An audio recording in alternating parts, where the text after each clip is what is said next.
السلام عليكم ورحمة الله وبركاته. كسو دوادا فرانسيس ميديا هدو كوكو عصبي جانال كان فرانسيس ميديا سبسكرايب سارتي وكسو قار مقالة عصب كسو دوادا قيبتي شنات شاكادي اني طحناها اهيد ايكون هبين iyo habeen wali waxaa noo socotay sheekadii ninkii taajirka ahaa iyo cirfiidkii habeenkii labaad markii la gaaray ayay Dunyazaad ku tiri walaasheeda Shahrazaad abaayo maad noo dhamaysid sheekadii ninkii taajirka ahaa iyo cirfiidkii iyo wixii kala qabsaday ninkii odayga ahaa iyo deeradii markaas ay Shahrazaad dhahday jacayl iyo sharaf ay ii tahay inaan idin dhamaystiro hadduu boqorka ii idmo markaas ayuu boqorkii oo mar horeba sheekada oo si diyaariyay ayaa yiri noo wad sheekada oo dhamay markaas ay Shahrazaad tiri waxa isoo gaaray boqoro markii uu odaygii arkay inuu dibiga ooynaya ayuu ninkii xoolaha uga mas'uulka ahaa ku yiri war dibigan iga wad oo mid kale ii keen cirfiidka wuxuu la yaaban yahay sheekada yaabkeeda siday wax u dhacayaan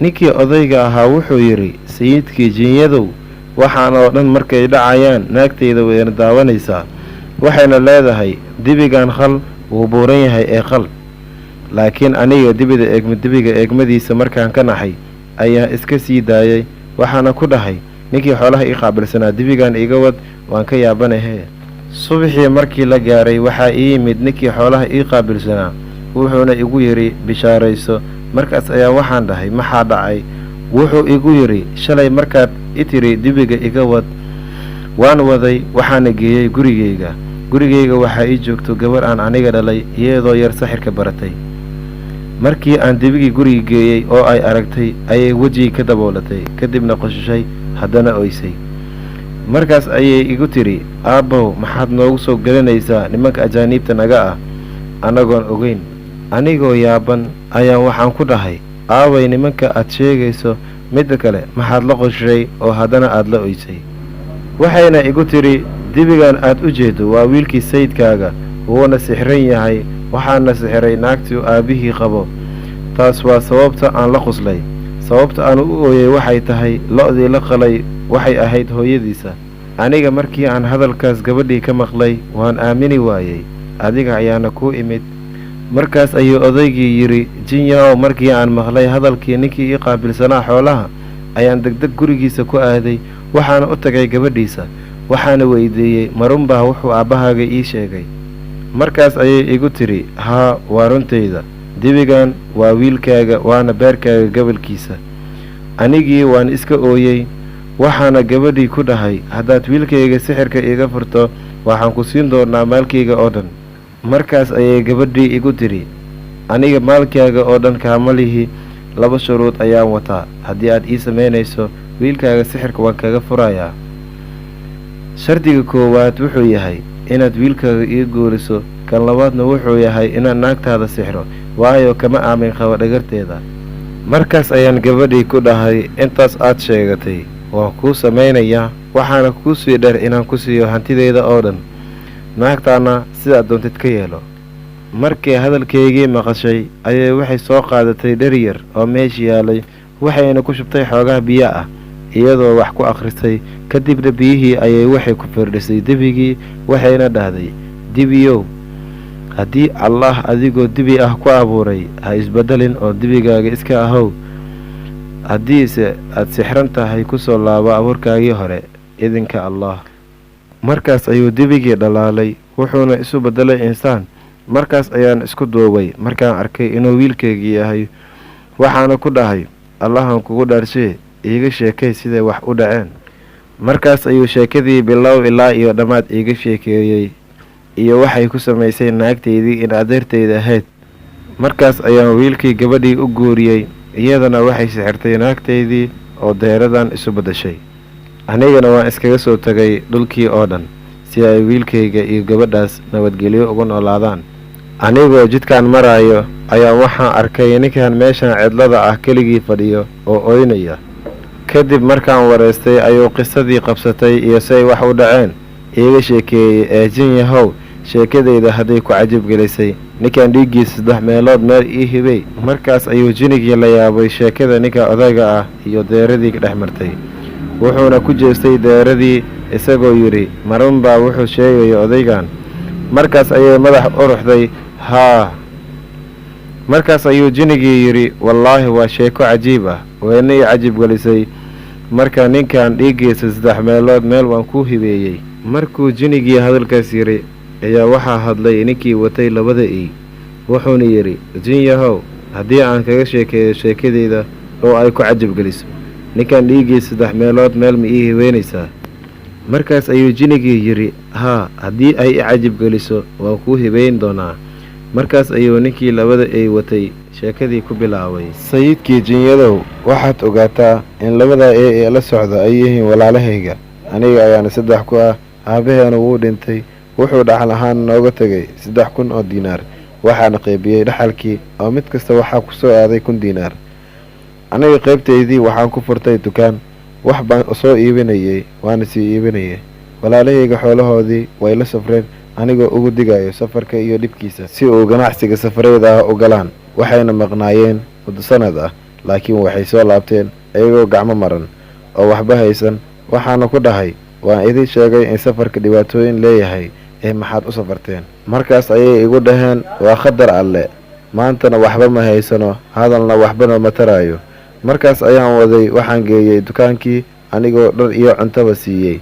kadibna waxaan ku dhahay imaqla, waan isla shaqaynaynaa oo ganacsigan ayaan sii wadaynaa, sanadkiiba mar ayaan la xisaabinayaa, wixii faa'iido aan helnana waan kala qaybsanaynaa. markaas ayay iga ogolaadeen. muddo sanad kadib markaan shaqaysanay oo faa'iido fiican helnay ayay waxay igu dhaheen aan safarno, waxaa laga yaabaa inaan soo faa'iidno, balse waan ka diiday. wixii saas la ahaadaba maalin kasta ayay igu hayaan aan safarno.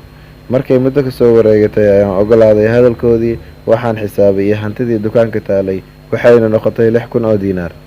markaas ayaan waxaan ku dhahay lacagta waan kala qaybinayaa, 3,000 waan qaadanaynaa, 3 soo hartay meel ayaan ku duuganaynaa si hadhow markaan khasaarno aan tan kale uga baxsano. way i ogolaadeen hadalkoodii, waan safarnay. sheekadii waxay noo meereysay qaybtii hore. ninkii 2 ey watay asigoo hadalkiisii sii wato ayuu wuxuu ku dhahay kadibna waan safarnay aniga iyo 2dii wiil ee ila dhashay, waxaana horey usii qaadanay lacagtii 3,000 ahayd.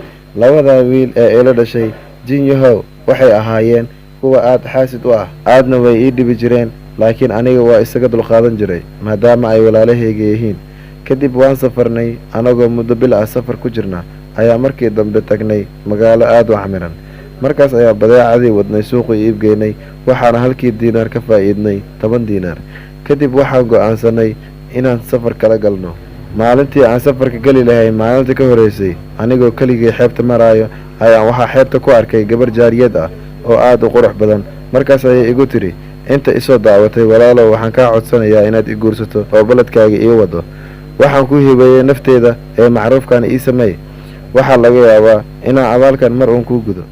markaan hadalkeeda maqlay aad ayaan ula yaabay, qalbigeygana wuu jilcay anigoo ka naxay in gabar keligeed meeshan cidlada ah joogto iyo duruufta ay ku jirto. markaas ayaan waday, waxaana usoo iibiyey dhar aad u qurux badan, anigoo sidoo kalena markabkii safarka meel qurux badan uga habeeyey.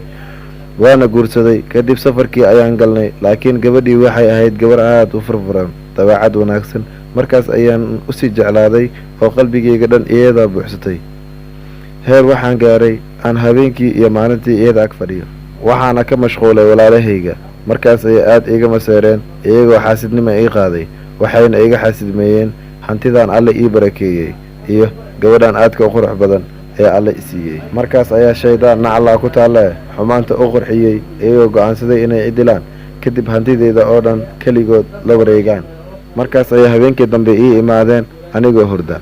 markaas ayay intay soo qaadeen badda igu tuureen, laakiin markay xaaskayga shanqartii ku soo kacday ayay aad u xanaaqday, ayadoo isu badashay cirfiid aad u weyn, waxayna isku soo tuurtay biyihii badda ayadoo iga soo bixisay. kadibna waxay i geysay jasiirad cidlo ah, cabbaar ayayna iga maqneed. markaas ayay ii soo laabatay. markay ii imaaday ayaan weydiiyey adigayaad ahayd, sayna wax u jiraan. markaas ayay igu tiri aniga waxaan ahay xaaskaaga, halkaana anigaa ku keenay oo badda kaa soo saaray, waxaana kugu tuuray walaalahaagii, idan alna ayaana ku badbaaday. waxaad se ogaataa inaan aniga ahay gabar jini ah. markii ugu horeysay ee aan ku arkay ayaan ku jeclaaday, waxaana kugu jeclaaday iimaankaaga iyo daacadnimadaada. waxaana ahay gabar mu'minad ah, allah iyo rasuulkiisa sallallahu calayhi wasallam rumaysan. laakiin hadda aad ayaan u xanaaqsanahay, xanaaqaygana ma degaayo anigoon ciqaabin oon dilin kuwii badda kugu tuuray. Markaan hadalkeeda maqlay markii hore waan u mahad celiyey inay nafteeda ii badbaadisay, laakiin waxaan ka codsaday inaysan walaalahayga dilin. Waxaana u sheegay inaan ka samri karin wax kasta oo ay igu sameeyaan ay walaalahayga yihiin, laakiin way iga diiday. Waxayna igu tiri isla caawa ayaana iyaga macal maraakiibtooda isku soo duminayaa. Markaas ayaan ku dhahay, qofka mu'minka haddii la xumeeyo xumaan kale kuma gudo ee wanaag ayuu u sameeyaa. Qofkii xumaanta sameeyey koley naftiisa ayuu halaagu u soo jiiday, qof kale waxba kama qaadi karo. Sidii aan u dejinayay ayay ii ogolaatay inaysan dilin, laakiin waxay igu tiri laasim waan ciqaabi doonaa oo haddaanan dilin xitaa ciqaab la-aan ma ahaan doonaan. Markii aan magaaladii u noqonay oo aan dukaankaygii furay ayaan waxaan arkay labadan ey oo meesha jooga, waana weydiiyey. Waxayna igu tiri waa walaalahaage tana waan ciqaabtooda oo walaasheeda ayaa sidaan u sixirtay, waxayna saan ahaan doonaan muddo 10 sano ah. Cirfiid yahow, waxaa dhacday in ay soo dhamaatay muddadii 10 sano ahayd anigoo usii socda naagtaydii walaasheeda ee walaalahayga sixirtay si ay sixirka uga furto. Maadaama ay muddadii u dhammaatay ayaa waxaan arkay ninkan meesha fadhiya iyo odaygan deerada wato. Markaas ayay ii sheegeen siday wax u dhaceen. Anna halkan ayaan fadhiistay si aan u ogaado dhammaadka sheekadan. Jin yahow, haddii ku cajibgelisay sheekada na dhex martay aniga iyo labadan ey walaalahayga ah, ninkan dhiiggiisa 3 meelood meel ii hibey. Markaas ayuu jinigii la hadlay labadii ey oo ku yidhi marun baa ninkan wuxuu sheegay. Markaas ayay madax u raxeen haa oo kale ayay yidhaahdeen. Markaas ayuu jinigii yidhi wallaahi waa sheeko yaab leh, aadna way ii cajibisay. ninkan dhiiggiisa 3 meelood meel waan ku hibeeyey. Markaas ayaa waxaa hadlay odaygii saddexaad ee baqasha watay, wuxuuna yidhi jin yahow, haddii ana kuu sheego sheekadii dhex martay aniga iyo baqashan oo ay ku cajibgeliso, ma ii hibeynaysaa inta ka dhiman ninkan dhiiggiisa? Markaas ayuu jinigii yidhi haa, waan kuu hibeyn. Markaas ayuu odaygii baqasha watay yidhi jiniyow, boqorkii jinyadu, baqashan aad u jeedo waa naagtayda. Aniga waxaan ahaa nin ganacsado ah, safar badan, waxaana lahaa hanti badan. Maalintii dambe ayaan baxay oo aan safar aaday, waxaana maqnaa muddo sanad ah. Kadibna waan soo laabtay. Markaan gurigeyga imaaday, waxaan ugu imaaday naagtaydii oo sariirta la saaran nin addoon ahaa. Markay i aragtay ayay inta hadal aanan fahmin ku hadashay, biyo meesha yaalayna way igu soo fardhisay. Waxayna igu tiri ka bax muuqaalkan oo ey noqo. Isla markiiba waxaan isku bedelay oo aan yeeshay muuqaal ey. Kadib gurigii ayay iga soo ceerisay. Gurigeygii waan iskaga soo baxay anigoo isku maleeyo inaan qar waayo. Sidii aan u soo socday waxaan u imid nin kawaanla ah. Markii uu arkay ninkii kawaanlaha ahaa, wuxuu i siiyey xoogaa hilib ah iyo lafo, wuxuuna ii watay gurigiisa. Markii aan gurigiisa galay ayaa waxa i aragtay gabar uu kawaanlaha dhalay. Waxayna ahayd gabar sixirka wax ka taqaano. Waxayna dareentay inaan sixranahay, iyadoo ku tiri aabaheeda, aabow, waxa i hortaagan ma ahan ey, waa nin maskiin ah oo ay naagtiisa sixirtay. Waxaana awoodaa inaan sidiisii caadiga ahayd ku soo celiyo oo aan sixirka ka furo. Markaas ayay weel yar biyo ku shubtay oo wax ku akhrisay, kadibna igu fardhisay. waxaana ku soo noqday suuraddii alle igu abuuray aniga oo isla markiiba gabadhii ka codsaday in ay iga caawiso sida aan uga aarsan lahaa naagtaydii sixirtay. waxayna i siisay weel ay biyo ku jiraan oo ay wax ku soo akhrisay, iyadoo igu tidhi marka ugu horrayso aad naagtaada aragto biyahan ku fidhi, waxaana ku dhahdaa inta niyadaada ku jirto oo nooc aad rabtid. aniga waan soo baxay oo sidii ayaan sameeyey. waxaana ku idhi baqal isku beddel. sidaas ayayna baqal ku noqotay, waana mid aan kusoo fiirinaysa. markaas ayuu inta jinigii gilgilay seeftiisii yidhi waan kuu hibeeyey ninkan dhiiggiisa inta ka dhiman. markii sheeko halkaas marayso ayay Shahrazaad dareentay in subaxii la gaaray, wayna aamustay iyadoo joojisay hadalkii u bannaanaa. markaas ayuu cirfiidkii baqashii fiiriyey, wuxuuna ku yidhi ma sax baa waxa uu ninkaada sheegayo? markaas ayay madaxa u ruuxday oo ishaartay sida haa oo kale. markaas ayay walaasheed ka yareyd ee Dunyazaad tidhi maxaa ka macaanaa sheekada kana fiican? markaas ayay Shahrazaad tidhi tan waxba ma ahan, haddii lala bardhigo sheekada aan habeen dambe idiin sheegi doono, waa haddii uu boqorkii ogolaaday inaan noolaado. markaas ayuu boqor Shahriyaar yidhi wallaahi baan ku dhaartee inaanan dili doonin ilaa ay sheekada ka dhammayso, waayo waa sheeko aada cajiib u ah. sidaas ayayna maalintaas gabadhii dilka ugu badbaaday. sheekada caawa intaas ayay nooga eg tahay. insha allah habeen dambe iyo qaybtii 6.